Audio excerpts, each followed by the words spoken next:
Los invito a que, puesto de pie, escuchen la palabra del Señor. Se encuentra en la epístola a los Efesios, capítulo 5, los versículos 26 y 27. Efesios 5, 26 y 27. Dice así la palabra del Señor: para santificarla, limpiándola en el lavacro del agua por la palabra, para presentársela gloriosa para sí, una iglesia que no tuviese mancha, ni arruga, ni cosa semejante, sino que fuese santa y sin mancha. Oremos. Padre nuestro que estás en los cielos, te damos gracias porque nos congregas para poder reflexionar en torno a tu palabra.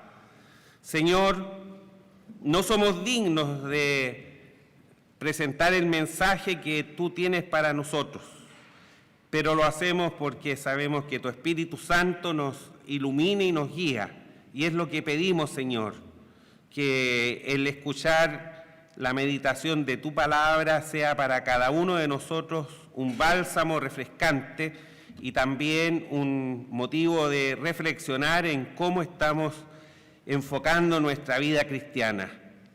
Danos tu gracia, Señor, para poder vivir realmente vidas transformadas, distintas a la vida que el mundo ofrece, para que nuestro testimonio pueda ser un testimonio poderoso, un testimonio que pueda llevar salvación a las almas que hoy van camino a condenación.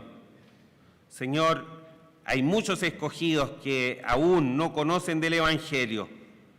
Llévanos hasta ellos, Padre Celestial, para poder entregar el Evangelio de salvación, este Evangelio maravilloso que tú nos has preparado, Señor, con esta salvación grandiosa a través de la sangre de tu Hijo derramada en la cruz.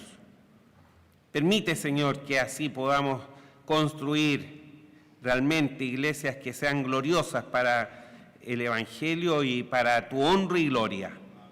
Lo pedimos por los méritos de Cristo Jesús, nuestro Salvador. Amén. Pueden tomar asiento. Una iglesia gloriosa, sin mancha ni arruga.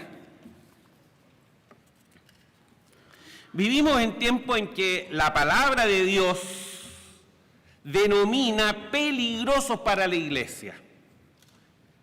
Y por esta razón es que urge entonces que cada creyente fiel al Señor se pregunte: ¿cómo estoy llevando en mi vida el Evangelio? ¿Cumple mi iglesia los requisitos para ser una iglesia gloriosa, sin mancha ni arruga?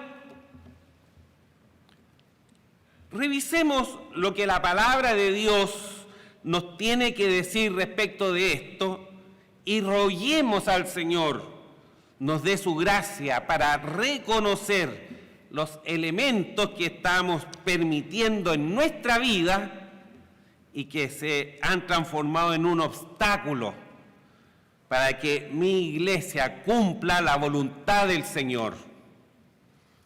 Si cada miembro de la iglesia toma conciencia de esta necesidad imperiosa, sin duda estaremos dando los pasos correctos para tener el gozo de participar de una iglesia conforme a la voluntad de Dios, una iglesia gloriosa, sin mancha ni arruga. ¿Qué hizo Cristo que permite que la iglesia sea gloriosa, sin mancha ni arruga? Cristo se entregó por nosotros. Dio su vida para darnos vida. Pagó el precio de nuestra libertad de la esclavitud del pecado. Cumplió la sentencia de muerte que estaba sobre nosotros. El precio de nuestra redención fue la vida del Hijo de Dios. Y así, renunciando a todos sus derechos divinos, Él mostró su amor por nosotros. Nos señaló el camino,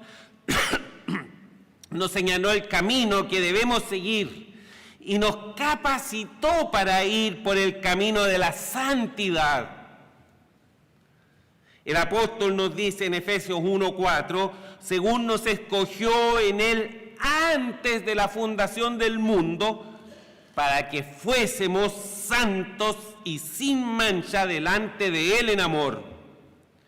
Es decir, para vivir apartados del pecado que afecta nuestra relación con Dios. Todo pecado que permitimos en nuestra vida es una mancha que afecta nuestra comunión con Dios. Veamos algo sobre el contexto bíblico como marco de referencia. Nuestro texto, Efesios 5, 26 y 27, está inserto en un párrafo que se extiende desde el versículo 22 al 33, donde el apóstol establece los deberes de los cónyuges y revela, además, el misterio de la institución divina del matrimonio. Esto es ilustrar la relación entre Cristo y la Iglesia. Por lo tanto, si vemos en detalle la ilustración empleada, podremos ver lo que Dios espera de su Iglesia y responder que es una Iglesia gloriosa, sin mancha ni arruga. En este párrafo lo primero que encontramos es la sumisión de la esposa al esposo. Y esto nos muestra cómo la Iglesia debe estar sumisa a la voluntad de Dios, expresada en el cumplimiento gozoso de las reglas de conducta que Él ha definido para la Iglesia. En 1 de Juan 5:3, el apóstol nos dice, porque este es el amor de Dios, que guardemos sus mandamientos, y sus mandamientos no son penosos. Por lo tanto, podemos decir que dejar la fornicación, el adulterio, la inmundicia, la avaricia, las palabras torpes, las necedades, las mentiras, el hurto, la amargura, el enojo y cuántos otros pecados hay que permitimos alojar en nuestro corazón, que el Señor espera que, transformando nuestras vidas, los dejemos atrás. Cuando la Iglesia es obediente a todo el consejo de la palabra de Dios, y cuando decimos todo el consejo de la palabra de Dios nos referimos a la Biblia de principio a fin, cuando la Iglesia presta atención a las advertencias y modifica su conducta, no da lugar al diablo, sino que practica la misericordia, la bondad, el perdón, tal como Dios lo hace con nosotros. Esta es una iglesia que va bien encaminada para llegar a ser una iglesia gloriosa. No olvidemos que en el contexto general de la palabra de Dios, todo lo creado originalmente tenía por objetivo exaltar la gloria de Dios. La Iglesia, como la esposa de Cristo, tiene la misma finalidad. El punto aquí es si a causa del pecado que permito a menudo en mi vida, estoy siendo un obstáculo para que esto sea una realidad en mi iglesia. Necesitamos someternos a este examen frente a la palabra de Dios. Un examen en conciencia, un examen de nuestro corazón cada día. No olvidemos la palabra del profeta que nos recuerda, engañoso es el corazón más que todas las cosas y perverso. ¿Quién lo conocerá? ¿Quién lo conocerá? Jeremías 17:9.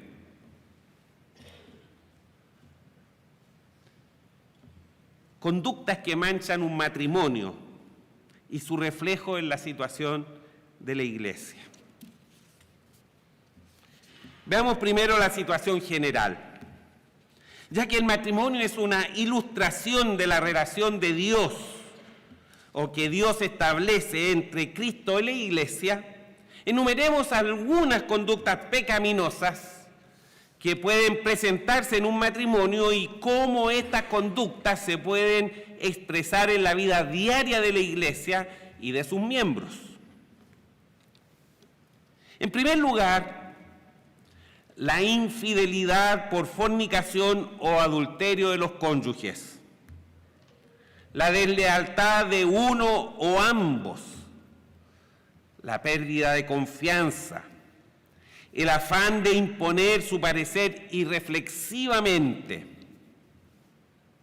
En nuestra relación con el Señor también es posible ver reflejados estos elementos. La infidelidad en el ámbito del creyente, la palabra de Dios la iguala con la idolatría o adulterio espiritual. Se deja a Dios relegado a lugares secundarios, arrebatándole el lugar de preeminencia que le corresponde. En el Antiguo Testamento, este pecado era castigado con muerte por lapidación. En nuestro caso, son manchas y arrugas que dañan la relación con nuestro bendito Dios. Permítanme decirles que cuando estas cosas comienzan a ocurrir en nuestras congregaciones, hay terceros también muy afectados. Aquellos escogidos que Dios ha llamado para llegar a los caminos del Señor, que Él ha tenido asignado a nuestra responsabilidad, perderemos nosotros la bendición de ser usados como instrumentos en las manos de Dios.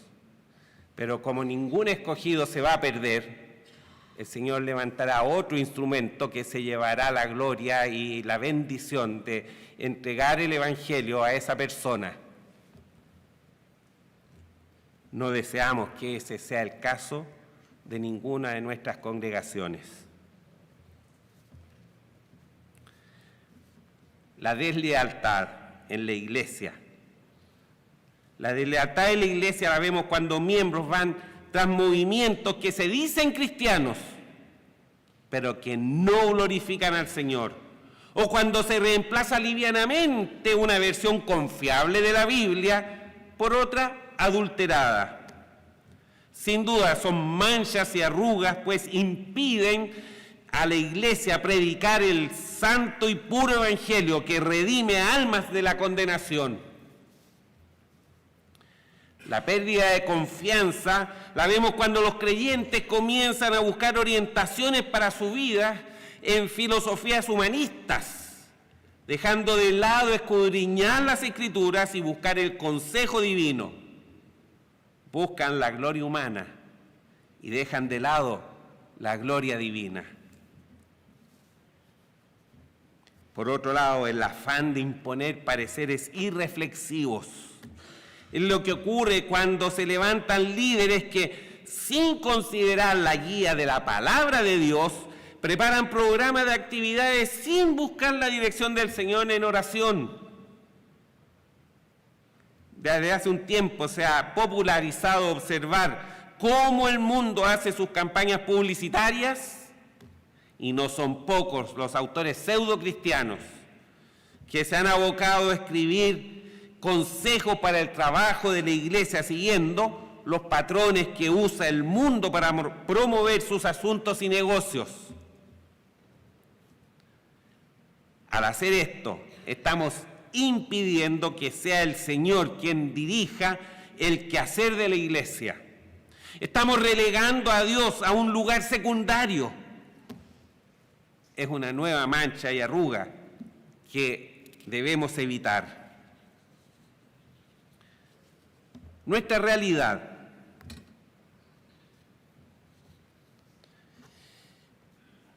¿Qué es la iglesia? La iglesia es la suma de lo que son sus miembros.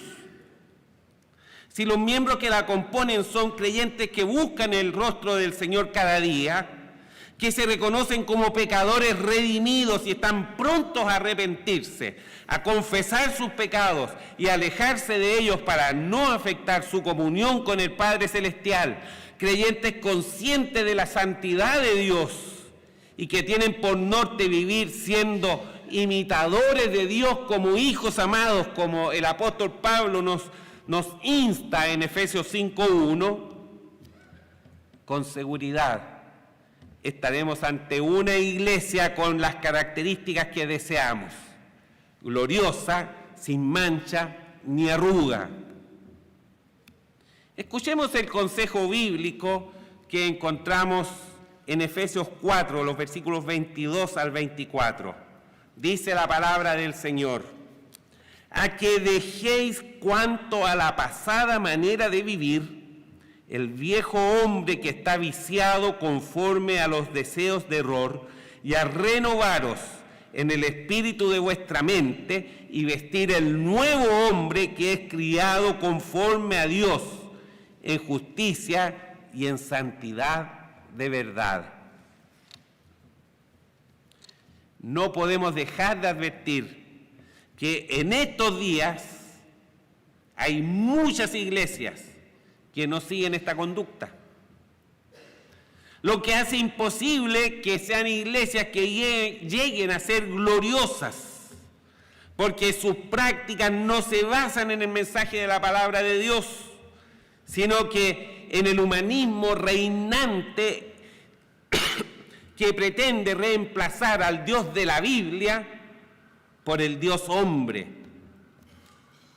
Iglesias que han abierto sus puertas a la ideología de género, al feminismo, al evangelio de la prosperidad, al ecumenismo que promueve el sincretismo religioso. Han apostatado de la fe yendo tras fábulas profanas. La palabra del Señor nos dice en 2 Timoteo 4, versículos 3 y 4, porque vendrá tiempo cuando no sufrirán la sana doctrina. Presten atención, hermanos, estas son las advertencias que el Señor ha dejado en su palabra para que nosotros estemos alertas.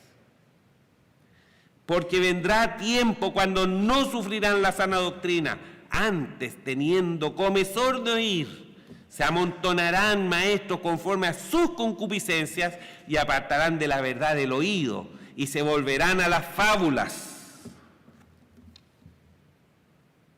Roguemos al Señor que nos libre de caer en eso. Roguemos al Señor que nos libre de caer en eso. El concilio ha tenido una historia gloriosa en el pasado, pero muchos han dado un paso al costado. Muchos se han dejado seducir por las nuevas corrientes religiosas.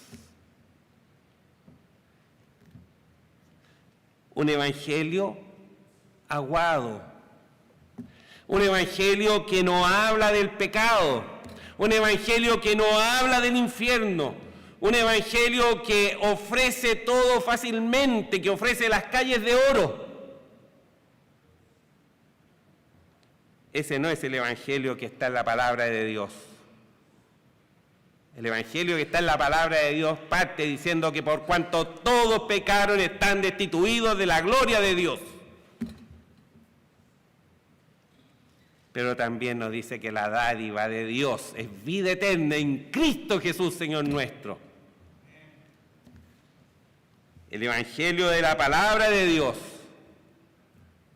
nos revela al Mesías prometido, que nace, desarrolla su ministerio, va a la cruz, pero al tercer día se levanta glorioso, triunfante, venciendo la muerte y el pecado. Ese es el evangelio que realmente debe predicar la iglesia gloriosa. Ese es el evangelio que debemos predicar, hermanos, y que jamás debemos olvidar. nuestra responsabilidad. El punto importante es que nos dispongamos a vivir conforme a la palabra de Dios. Esa es la voluntad de Dios para nosotros. Es un gran desafío, hermanos, para todo creyente aprender a vivir dependiendo de la dirección del Señor y aplicar el consejo de su palabra a cada área de nuestra vida. Tengamos presente que hemos sido llamados para la alabanza de su gloria. El apóstol Pablo en Efesios capítulo 1, versículos 5 y 6 nos dice: habiéndonos predestinado para ser adoptados hijos por Jesucristo, asimismo, según el puro afecto de su voluntad, para alabanza de la gloria de su gracia, con la cual nos hizo aceptos en el amado. En nuestros días se ha hecho muy popular exigir los beneficios en todos los ámbitos de la sociedad y no se presta atención a los deberes asociados. Somos el pueblo de Dios. Esto, por la gracia de Dios, nos permite ser receptores y disfrutar de grandes beneficios. Pero no podemos actuar igual que el mundo. Debemos reconocer que esos beneficios están asociados a deberes y obligaciones que nuestro Padre Celestial tiene todo el derecho de determinar para sus hijos. Si tomamos el cristianismo con responsabilidad, podremos avanzar en el camino que Dios ha preparado para nosotros a paso firme, sin que lo que está a nuestro lado nos distraiga y haga de nuestro caminar un lento desarrollo. Nuevamente vamos a la epístola a los Efesios, capítulo 2, versículo 10, para recordar que somos hechura suya, criados en Cristo Jesús para buenas obras, las cuales Dios preparó para que anduviésemos en ellas. Hoy es vital que como iglesia entendamos que debemos vivir en fidelidad a la palabra de Dios, reconociendo al Señor de la obra como la autoridad máxima sobre nuestras vidas. Esta declaración nos llevará a desear de todo corazón mantener una separación del mundo, separación según la Biblia la define. Atendamos al apóstol Pablo ahora en 2 Corintios 6, 17, cuando nos advierte: por lo cual salid de en medio de ellos y apartaos, dice el Señor, y no toquéis lo inmundo, y yo os recibiré. Jesús nos dice en Juan capítulo 17 que si bien estamos en el mundo, no somos del mundo. Y el apóstol Pablo nos califica como embajadores del reino en 2 Corintios 5:20. Esto debe impulsarnos a tener vidas que honren al Señor. Eso es lo que dará como resultado, hermanos, una iglesia gloriosa sin mancha ni arruga.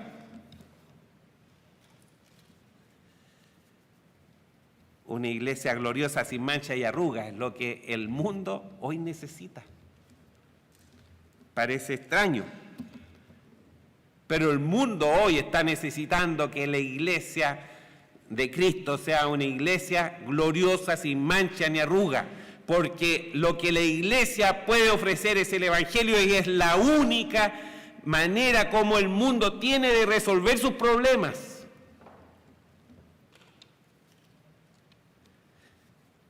El mundo no va a resolver sus problemas con lo político. No va a resolver los problemas con el auge económico, que hoy día está bien de capa caída. Las personas van a resolver sus problemas el día que entreguen su corazón al Señor. Y para eso, el mundo también necesita iglesias gloriosas, sin mancha ni arruga, que les lleven el Evangelio tal como está presente en la palabra de Dios.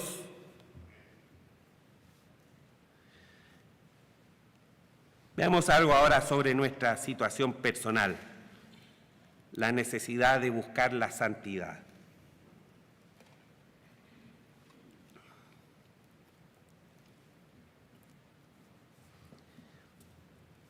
El Evangelio, como ustedes saben, es una relación personal que se establece entre Dios y cada hijo suyo. Sin duda, lo que hemos mencionado en general es muy notorio. Sin embargo, también debemos considerar que los pecados que los miembros de la Iglesia no están dispuestos a poner ante el Señor bajo confesión, arrepentimiento genuino y sincero y abandono de ellos, también son manchas y arrugas en la congregación y se transforman en los estorbos que impiden que la obra se desarrolle y que el testimonio corresponda con lo que Dios desea de sus hijos. Son las pantallas oscuras que tapan la luz del Evangelio e impiden que lo difundamos al mundo.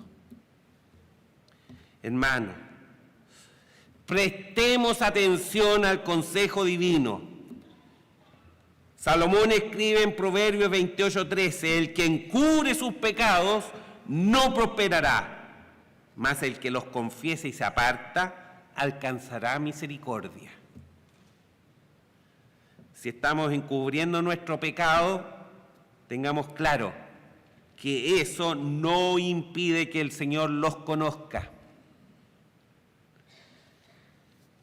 Y esa conducta, ese encubrimiento de nuestro pecado, es el que está impidiendo que nuestro trabajo en la obra sea un trabajo con resultados prósperos. Al proceder así nos asemejamos al mundo que peca sin importar las consecuencias. Pero la gran diferencia entre el mundo y nosotros es que en nuestro caso la conciencia nos redarguye de pecado y nosotros pretendemos acallarla con una conducta contumaz, una conducta rebelde que nos impide gozar de las bendiciones del Señor. Esas bendiciones que el Señor tiene reservadas para sus hijos fieles y obedientes a su palabra. No pierdas por tener una conducta de rebeldía hacia el Señor la posibilidad de disfrutar de esas bendiciones que el Señor tiene abundantes para cada uno de sus hijos. Tenemos un Dios tremendamente generoso, misericordioso y bondadoso con cada uno de nosotros. ¿Cómo no va a ser así si permitió que su Hijo diera su vida en la cruz por nuestros pecados?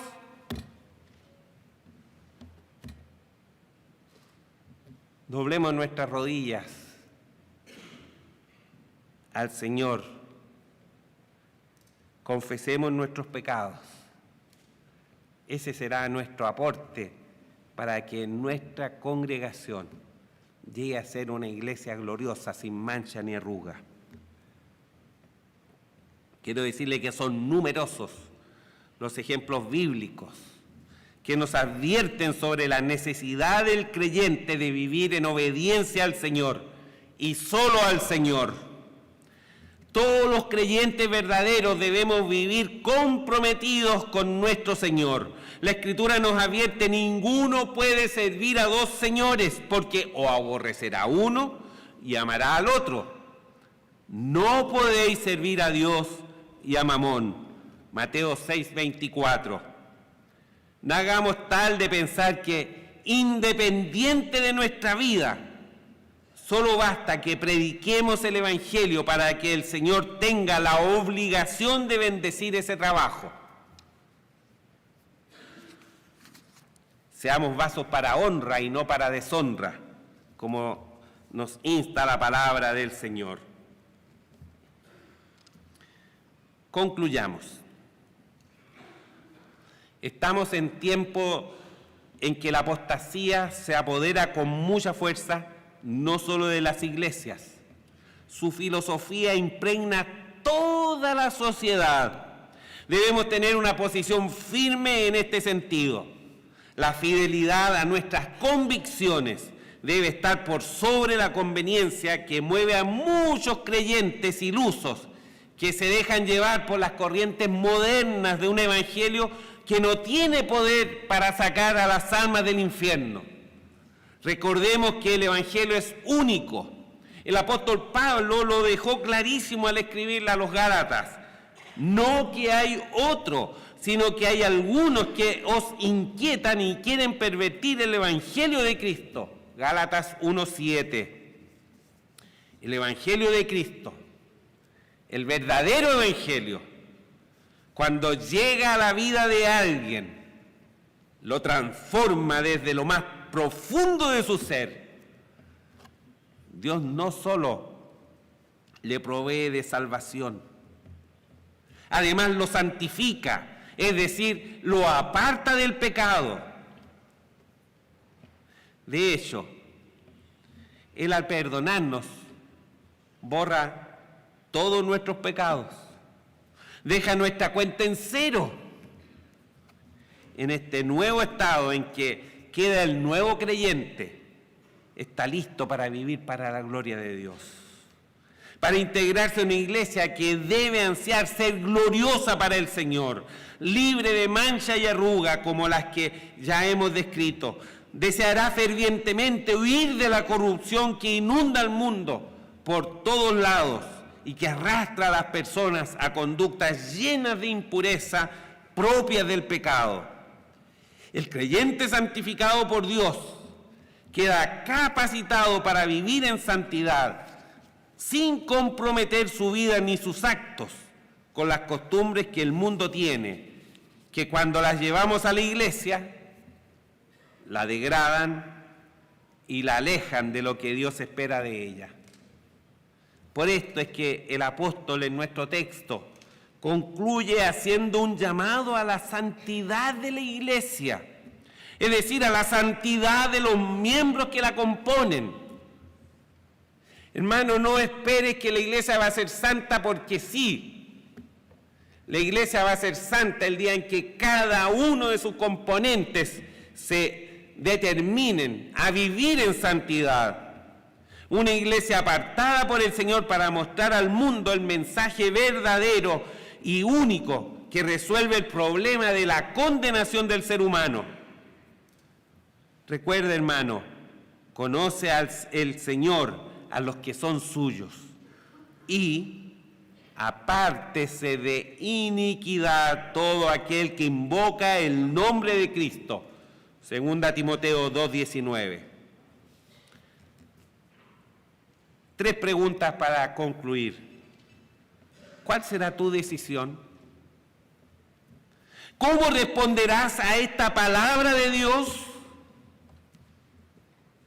¿Estás dispuesto a apartarte de toda iniquidad para invocar el nombre de tu Salvador? Y concluyo destacando que la gloria que Dios espera de la iglesia no es gloria para la iglesia, es para exaltar su propia gloria. Y por eso los invito a que exclamemos con Judas: a aquel pues que es poderoso para guardaros sin caída y presentaros delante de su gloria irreprensibles, con gran alegría. Al Dios solo sabio, nuestro Salvador, sea gloria y magnificencia, imperio y potencia, ahora y en todos los siglos. Amén. Oremos. Padre nuestro que estás en los cielos, humanamente somos indignos de ser llamados tus hijos.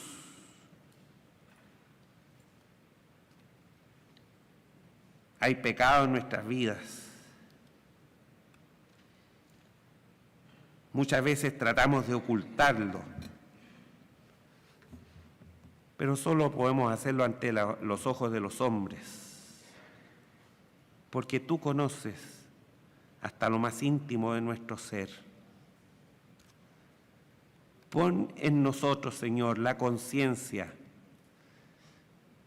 de que tú nos das la solución cuando nos dices que confesemos nuestros pecados a ti y que tú eres fiel y justo para perdonar nuestros pecados y limpiarnos de toda maldad. Señor, eso es lo que necesitamos cada día en nuestras iglesias. Creyentes que tomemos conciencia de la gravedad del pecado en nosotros, que no estemos esperando que los demás acudan a ti en arrepentimiento y fe de que tú los limpiarás de todo pecado. Ayúdanos, Señor, para ser el primero en acudir a ti, Señor. Danos tu gracia para reconocer que solo en Cristo Jesús tenemos el perdón de nuestros pecados. Ayúdanos, Señor, para confiar en que el poder del Espíritu Santo, que ha regenerado nuestras vidas, está ahí para redarguirnos de nuestros pecados. Afina, Señor, nuestros oídos espirituales para escuchar esas advertencias divinas, para estar dispuestos a someternos a ti, Señor, con todo nuestro ser, para que Satanás no tenga otro remedio que huir de nosotros. Muéstranos, Señor, que tu palabra es verdad. Sabemos que lo es, pero permite, Señor, que no sea solamente un conocimiento intelectual, sino que también lo llevemos en nuestro corazón. Gracias, Padre Celestial, porque un día nos llamaste para ser tus hijos. Danos tu gracia para ser fieles a ti y dignos hijos tuyos. Que por nuestro testimonio muchos puedan llegar al conocimiento del Evangelio. Limpia nuestras iglesias, Señor, para que sean iglesias gloriosas, sin mancha ni arruga. Que los hermanos más rebeldes puedan darse cuenta, Señor, de su situación y doblegar su voluntad a tu voluntad. Te lo rogamos por los méritos de Cristo Jesús, nuestro Salvador. Amén.